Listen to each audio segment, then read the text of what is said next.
We're now going to focus on the 10th sign of the narrative story of the Bethlehem star birth of Jesus Christ, our Messiah. Just to briefly recap, the sign when Gabriel was visiting with Mary and speaking with her to announce that she would have a child occurred on April 29th of 7 BCE, solar eclipse, 5.5 lunar cycles after John is conceived. That was November 18th, 8 BCE. And after the angel Gabriel spoke with her, he departed. At the time that he spoke with her, Elizabeth was in her 6th month. On April the 13th of 7 BCE, the promised Holy Spirit overshadowing came about. It was a lunar eclipse. It was a very light gray overshadowing, about 80% of the moon. And the verse was that the Holy Spirit shall come upon thee, and the power of the highest shall overshadow thee. And we saw that the words in the Bible and the depiction of the sign were a very clear match. Just 14 days after the solar eclipse in which the angel Gabriel visited with Mary. And now we're going to take a look at the conception of Jesus. It's May 29, 7 BCE, about 3:35 in the morning. It's going to be 88 days before John is born, August 25th, 7 BCE. It's 6.5 lunar cycles after John was conceived, November the 18th, 8 BCE. Mary is asleep in the middle of the night. She was also asleep with the overshadowing. This is now 30 days, precisely, since the angel Gabriel had spoken with her. And the verse says, after those days, the angel Gabriel speaks with her, and then after those days. And so we have the amount of those days is 30 days.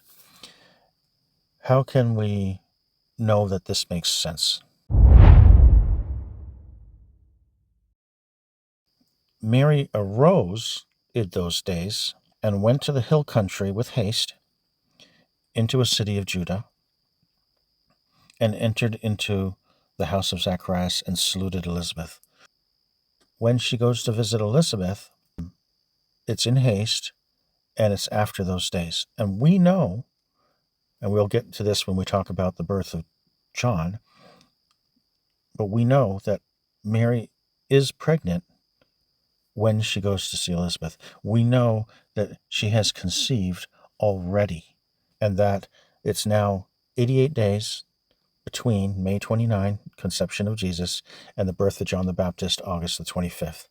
And so the Bible gives us that about 3 months, which would be about 90 days, in the case we actually measure it as 88 days, that time frame, and knowing that she's pregnant at the beginning of that time frame, causes this May 29 to make sense as to when she conceived. And this is what it looks like. In the case of the conception of Jesus, the new moon of May 29, 7 BCE, I have this here at 4 a.m. instead of 3:35. Close enough. We see here that the moon is situated right across from the sun, the new moon. And that's the definition of a new moon. Okay, it's right in line with the sun. And in this particular case, in between the sun and the moon is the Messier 35 star cluster. And this Messier 35 is in a very exact proximity in between the sun and the moon, like a marker. And so there's a bit more of a close-up. And eventually we'll see when Jesus is born, March 5th, 6 BCE, it's going to be exactly 280 gestation days from this May 29, 7 BCE, which is what you would expect. And then, of course, John,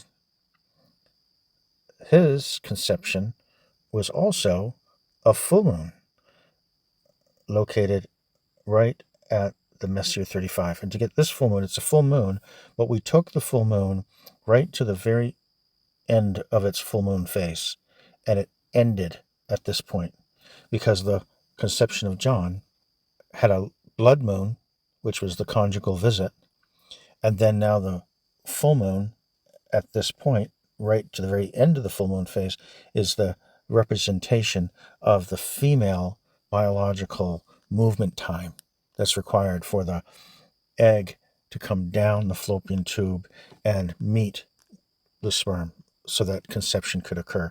So that the signs of John are enacting the time frames for a very normal human conception biological arrangement. There are many similarities between the conception of John and the conception of Jesus. They're both announced by Gabriel. He visits Zacharias, he visits Mary. From the November 2nd to the November 18, when John is conceived, 8 BCE, is 16 days. From the May 13 to the May 29, when Jesus conceives, is 16 days. From the overshadowing to the conception, 16 days. John has a blood moon because it is a human interaction. Conjugal visit is represented by a red moon. Jesus has a light gray overshadowing moon. His conception doesn't have a male interacting with a female. So his is not a blood moon, right? But the power of the Holy Spirit is physically causing Mary to have biological material inseminated into her that would cause a normal human child. Jesus is not a supernatural creation. Adam was, in terms of being created miraculously out of red clay. But Jesus was the only begotten Son of God, normal human biological formation, 100% human being, initiated by the power of the Holy Spirit. God does not deal in mysticism. The Trinity churches mystify Jesus. The truth is, and we're not going to get into the full of this right now, but the truth is that Jesus was a normal human being, and therefore his birth process required, as in any normal human birth, it's a biological material from a male coming into contact with biological material from a female. In the case of Jesus, the same thing. There had to be biological material, and it was this process of being overshadowed by the power of the Holy Spirit is just like Adam had an operation. He was put to sleep, cut open, a rib taken out, sewed back up, and woken up to a bride of Adam. Mary also had an operation.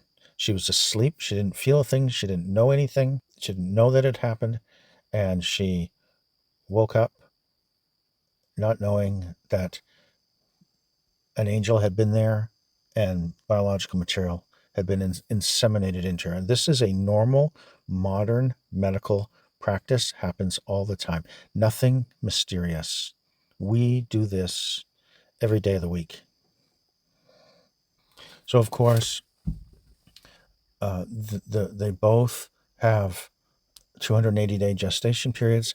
They both have lunar eclipse. They both have a position where the sign is at the left foot in connection with the Messier 35 star cluster. And they're both located in the Gemini twins, at the left foot of the left figure of the Gemini twins. And so that will be a separate discussion later as well.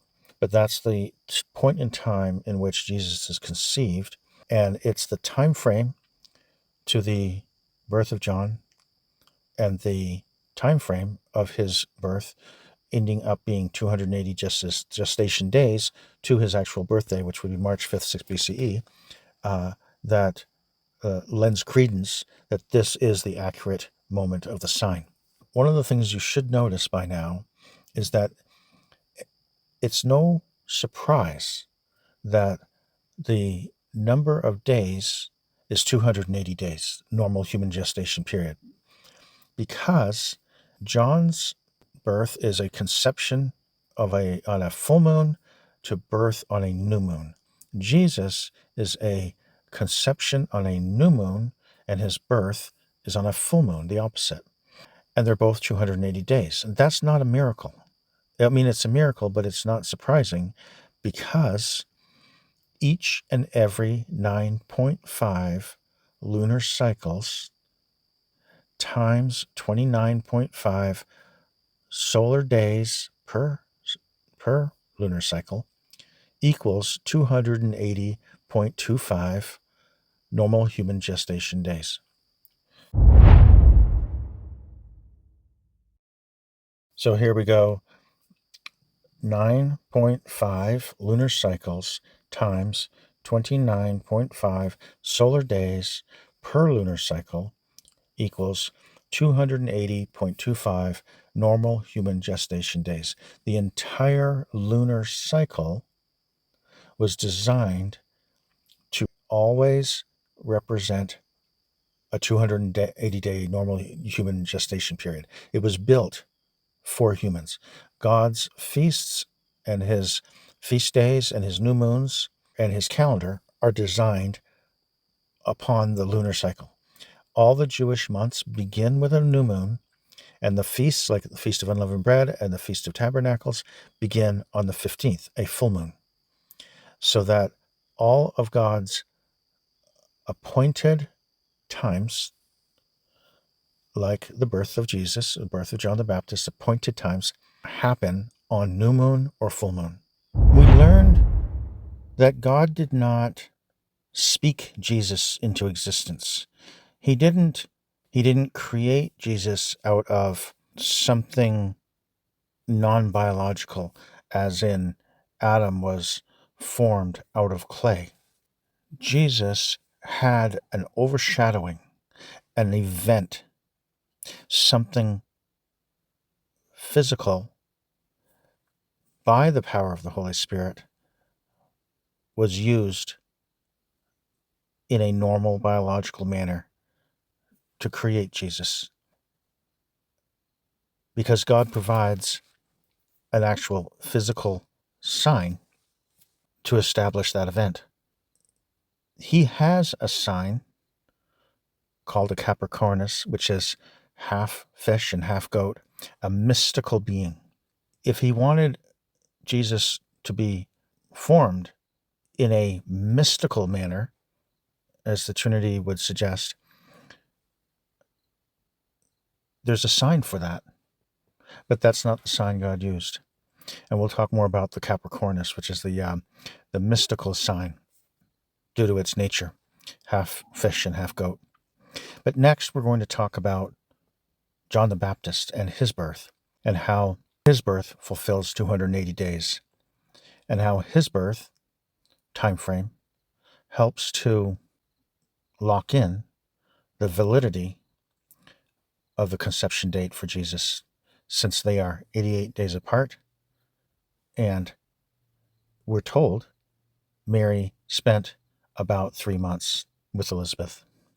And thou, child, shalt be called a prophet of the highest, for thou shalt go before the face of the Lord to prepare his ways, to give knowledge of salvation unto his people by the remission of their sins through the tender mercy of our God, whereby the day spring from on high hath visited us, to give light to them that sit in darkness and in the shadow of death, to guide our feet into the way of peace.